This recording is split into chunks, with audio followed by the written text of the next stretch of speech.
The pandemic has radically changed the world as we know it, and the actions we take today as we work to recover will define our generation. Now is the time to think what history would say about this crisis.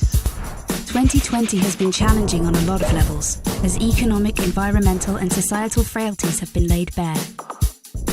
But it's also proved that when we need to, we can act rapidly and restructure our lives. The recovery from the pandemic is an opportunity. We can see rays of hope in the form of a vaccine, but there is no vaccine for the planet. Nature needs a bailout.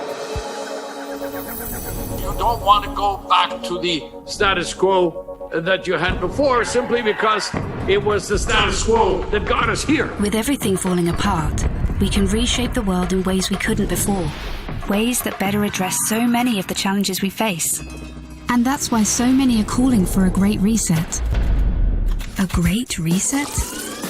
That sounds more like buzzword bingo masking some nefarious plan for world domination. Hands up, this kind of slogan hasn't gone down well. But all we really want to say is that we all have an opportunity to build a better world.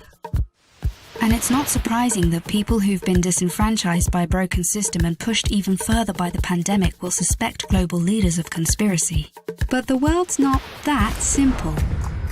Every one of us has differing priorities, values, and ideas. That's part of why solutions are so hard to come by, and why we all need to be involved in the decision-making. Because whether it's politicians, CEOs, academics, activists, or you, we're all about getting people together, even those you may not like, to sit down at the table and develop solutions that work for all of us. But we need enormous trust between the private sector and the public sector for this to actually work. That trust is hard to come by. It's time for people to work together, listen to each other, and build this trust, so we can move towards a better world. And we really need one. Because while the pandemic affects us all, it's clear it affects some more than others. The first people who are hit are the people at the front, those who are vulnerable. It is those on the front line who take it first, and that is simply unacceptable. See, at the start of 2020, 1% of the world's population owned 44% of the wealth. And since the start of the pandemic, billionaires have increased theirs by more than 25%, whilst 150 million people fell back into extreme poverty. And with climate change set to dwarf the damage caused by the pandemic, the message from 2020 should be abundantly clear. Capitalism, as we know it, is dead. This obsession that we have had with maximizing profits for shareholders alone has led to incredible inequality and a planetary emergency. But no one can do this alone, and top-down approaches won't get us anywhere, because everything we've learned in our work has shown us that diverse voices lead to better results.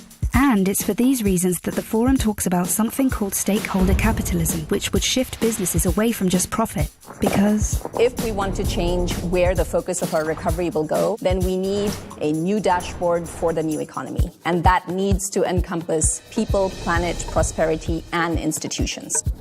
Giving people a real stake in the economy and putting well-being before growth.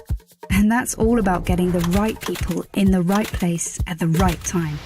We must rebuild our relationship with nature for the survival of the peoples and our planet. We have a window of time which is closing, and we need everybody who cares to get together and find solutions now. It's the people who have great ideas and who share them with others. They're the ones who are shaping the future. So if you want to be a part of the change, then tune in, turn on, and get involved. Follow the Davos agenda, right here, online, on YouTube.